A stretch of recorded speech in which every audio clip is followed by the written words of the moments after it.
Hello everyone, welcome to Beat the Street. तो आज हम यहाँ पे बात करने वाले हैं एक सीएनबीसी आवाज़ में जो अभी स्कैम हुआ है लेटेस्ट में, उसके बारे में।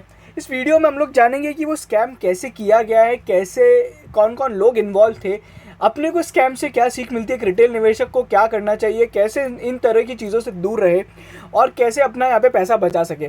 और एंड में हम लोग और वीडियो के दौरान हम लोग ये भी जानेंगे कि एक सेबी के ऑर्डर को कैसे यहाँ पे पढ़ा जाता है, क्या क्या चीज़ें देखी जाती है और सेबी कितनी गहराई से यहाँ पे चीज़ों को यहाँ पे खोद खोद के निकालता है। तो ये सारी चीज़ें इस वीडियो के अंदर हम लोग डिस्कस करेंगे और यहाँ पे आपको सारी चीज़ें ही बताएंगे। अगर आप हमारे चैनल पे पहली बार आ रहे हैं तो चैनल को ज़रूर सब्सक्राइब करें और बेल आइकन ज़रूर दबाएं। तो अगर आप स्क्रीन पे देख रहे होंगे तो ये प्रदीप पांड्या है। इनको आपने में से बहुत लोगों ने यहाँ पे सीएनबीसी वगैरह पे या फिर अदर न्यूज़ चैनल पे देखा होगा।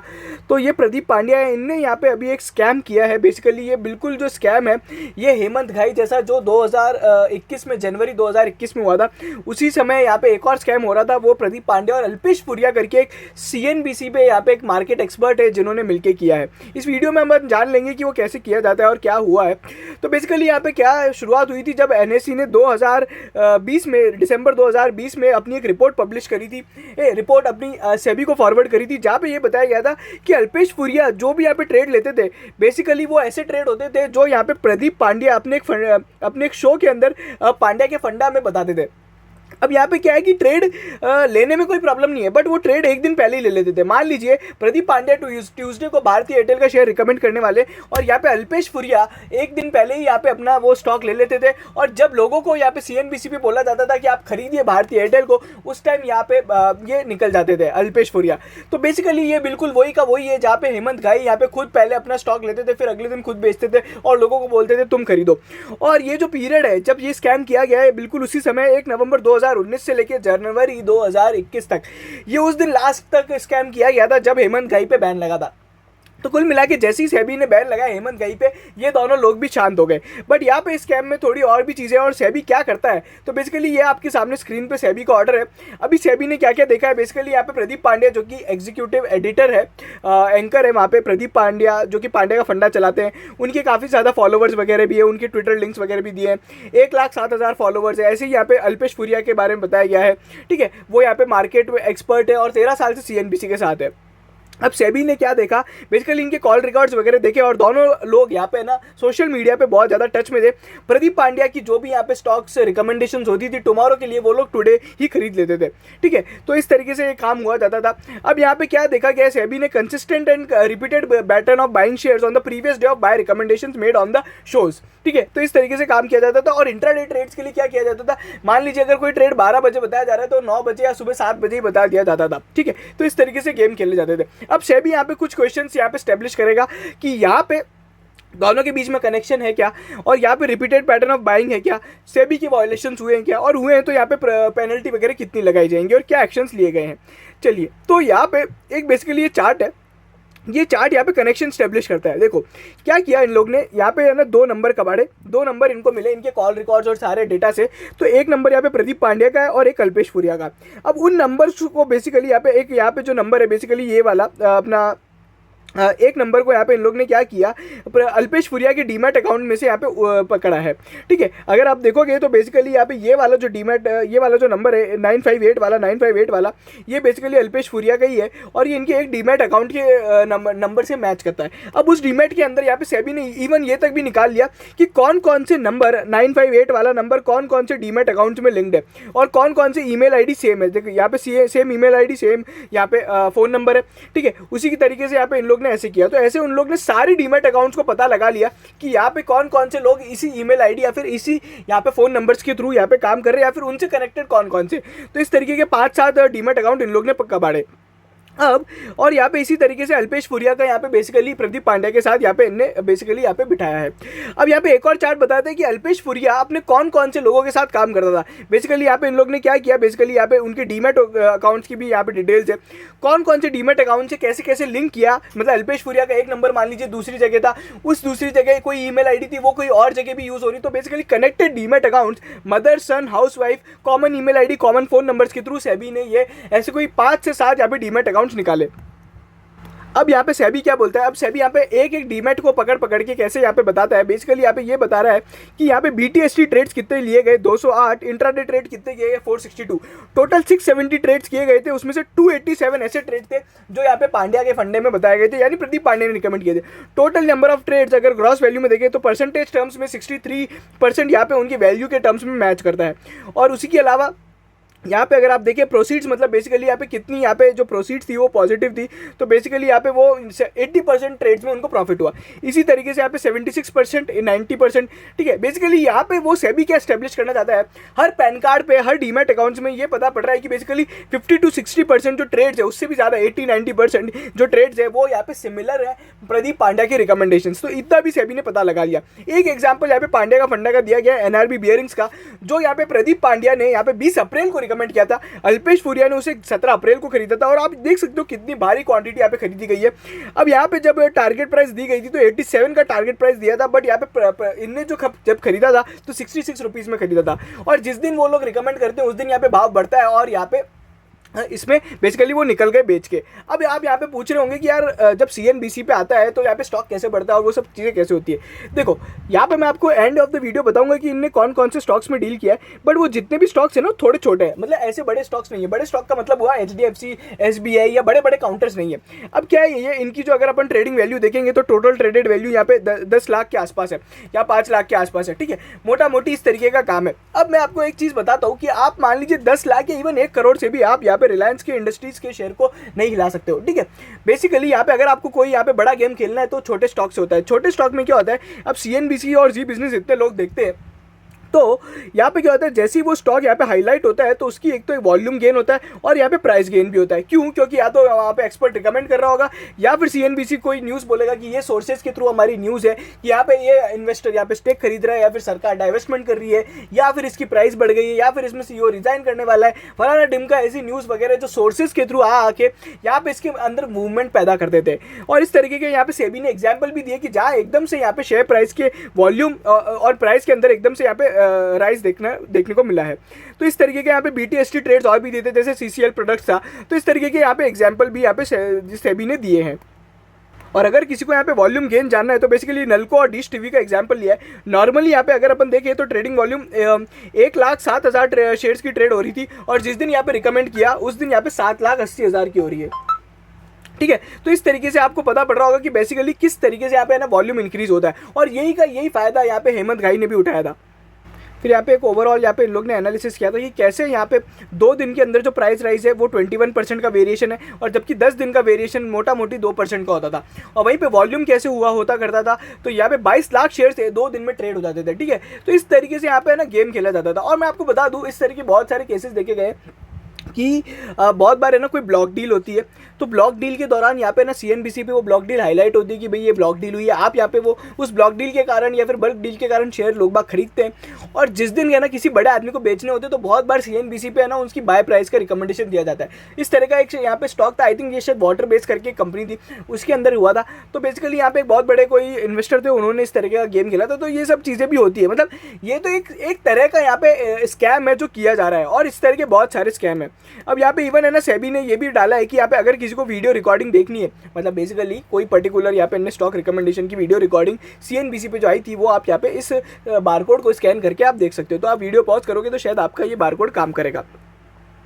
अब यहाँ पे क्या है, इन लोग ने कॉल रिकॉर्ड्स भी निकाल दिया। अगर आप देखोगे तो प्रदीप पांड्या और उसके बीच में 377 कॉल्स हुए थे, और अदर ऑफिसर्स जो सीएनबीसी में एम्प्लॉयज़ थे उसके साथ अगर अपन देखें तो 47 वो हुए थे, मतलब कॉल्स। अगर आप देखोगे 17 अप्रैल का एक डेटा है, तो बेसिकली यहाँ पे 17 अप्रैल को सुबह 7:40 से लेकर शाम को अगर आप देखोगे कितनी बार यहाँ पे ट्रेड की रिलेटेड यहाँ पे उन्होंने कॉल किया। तो इस तरीके से बेसिकली यहाँ पे ये चीज़ें हाईलाइट होती हुई दिखाई दी है, ठीक है। तो यहाँ पे ये कंपनी आप देखो, अगर आप देखोगे पर्टिकुलरली उनने ना रिकमेंडेशन के दिन भी यहाँ पे किस तरीके से बात करी है, कब क्या बात करी है, before recommendation was made, after recommendation was made, ठीक है। तो अगर आप देखोगे 2:25 PM को यहाँ पे करी थी, पोस्ट 2:25 PM भी उनने बात करी है।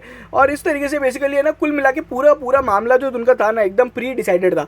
और ऐसा नहीं है कि प्रदीप पांड्या यहाँ पे बेसिकली केवल स्टॉक ही बता रहे थे उनको, वो उनने इनसे प्रॉफिट शेयर भी लेते होंगे ज़रूर। अब नेक्स्ट सेबी के ऑर्डर में क्या आता है, बेसिकली क्या क्या चीज़ों का यहाँ पे उल्लंघन किया गया है। तो सेबी यहाँ पे अपने बहुत सारे तरह के लॉस बता रहा है कि यहाँ पे इन चीज़ों का उल्लंघन किया गया है। अब यहाँ पे एंड में अपने को देखने को मिले कि उनने कितने रुपए इस तरीके से कमाए, 8 करोड़ 40 लाख रुपए कमाए हैं। और अगर अपन देखें, ये कंपनी ने बताया, मतलब सेबी ने बताया कि बेसिकली कितने परसेंटेज सक्सेस रेशो था। मोटा मोटी यहाँ पे 80% सक्सेस रेशो के साथ वो ट्रेड होते थे। अब यहाँ पे अगर अपन देखें 8 करोड़, यहाँ पे बेसिकली 8 करोड़ 40 लाख रुपए यहाँ पे कंपनी ने मतलब अल्पेश फुरिया ने यहाँ पे कमाए उनके ट्रेड्स पे। और यहाँ पे साफ साफ सेबी ने लिखा है कि यहाँ पे हेमंत घाई जैसा 13 जनवरी 2021 का जो हम लोग ने स्कैम यहाँ पे डाला था, उसके बिल्कुल बिल्कुल वैसा का वैसा ही है। तो अभी ये सारी चीज़ें, अब यहाँ पे एंड ऑफ द वीडियो, अब एंड ऑफ द यहाँ पे बेसिकली ऑर्डर यहाँ पे क्या दिया जाएगा। अब यहाँ पे ये है बेसिकली सेबी का ऑर्डर, ये सेबी का डिसीजन है, ये इंटरिम ऑर्डर है। पहली बात तो ये फाइनल ऑर्डर थोड़े टाइम बाद आता है, पूरी इन्वेस्टिगेशन कंप्लीट होगी, अभी ये कंक्लूड नहीं हुए, पेंडिंग कंक्लूजन है। देखिए अगर आप मुझसे पूछेंगे तो यहाँ पे क्या हुआ है, तो बेसिकली शायद हेमंत घाई को मोटा मोटी 3 साल के लिए बैन कर दिया है और उनकी जॉब वॉब भी चली गई है। वो यहाँ पे ना CNBC के साथ है ना जी बिजनेस के साथ है। तो सिमिलर केस यहाँ पे हुआ है प्रदीप पांड्या, ईटी संदेश करके यहाँ पे एक नया चैनल लॉन्च होने वाला था ईटी नाउ का, वो कल ही उनने ज्वाइन किया था और अब यहाँ पे उससे कनेक्टेड भी नहीं है, CNBC से तो बिल्कुल ही नहीं है। ठीक है, अब यहाँ पे इन पे क्या क्या तरह तरह के यहाँ पे टेम्प्रेरी बैन लगाए, तो बाइंग सेलिंग डीलिंग के बैन लगा दिए। और यहाँ पे डेरिवेटिव कॉन्ट्रैक्ट्स वगैरह जो इनके ओपन है वो 3 महीने में खत्म करने हैं।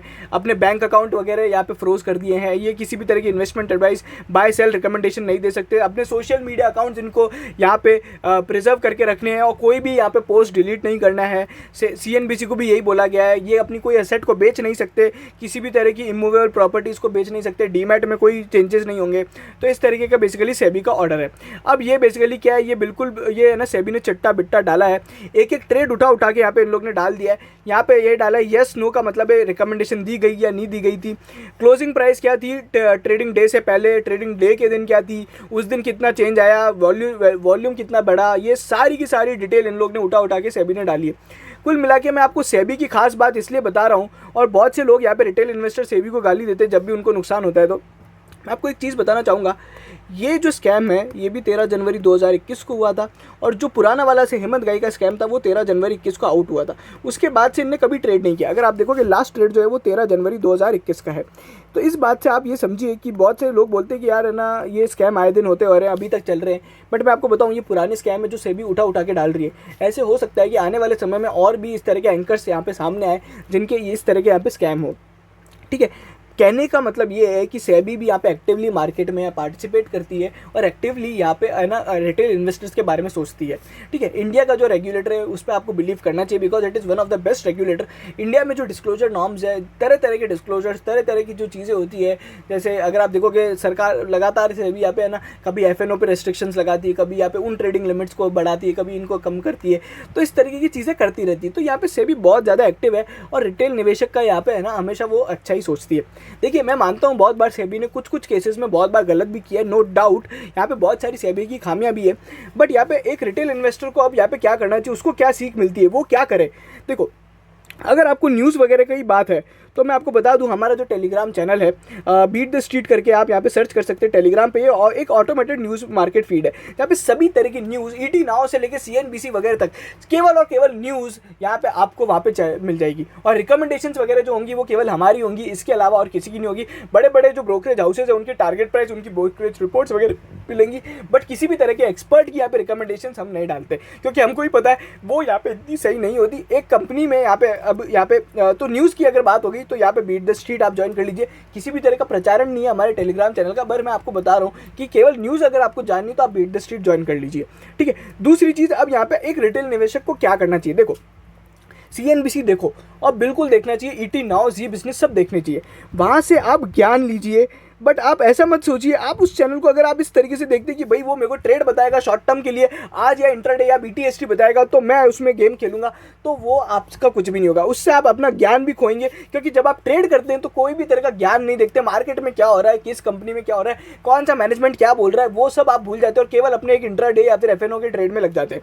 तो हमेशा मैं बोलूँगा CNBC और उन पर बहुत से बड़े बड़े लोग आते हैं, बड़ी बड़ी कंपनीज के मैनेजमेंट डायरेक्टर वगैरह आते हैं, उनका सुनिए, उनके बारे में सुनिए, उनके बारे में जानिए, कोई बड़ा आदमी क्या बोल रहा है, क्यों हो रहा है, एक स्टॉक में मूवमेंट क्यों आ रहा है। मान लीजिए CNBC ने कोई न्यूज़ डाली तो उसका उस स्टॉक पे क्या इंपैक्ट है, आप क्या सोच रहे थे कि ये इंपैक्ट आना चाहिए और एक्चुअल में क्या इंपैक्ट आया। मान लीजिए TCS ने कोई ऑर्डर विन किया तो आपने सोचा कि भी पॉजिटिव आएगा, फिर आपको पता पड़ा कि यहाँ पे नेगेटिव है, तो आप वो जानने की कोशिश कीजिए कि नेगेटिव क्यों है। हो सकता है वो ऑर्डर छोटा हो या फिर ऑर्डर यहाँ पे खराब हो या किसी भी तरह की चीज़ें हो सकती है।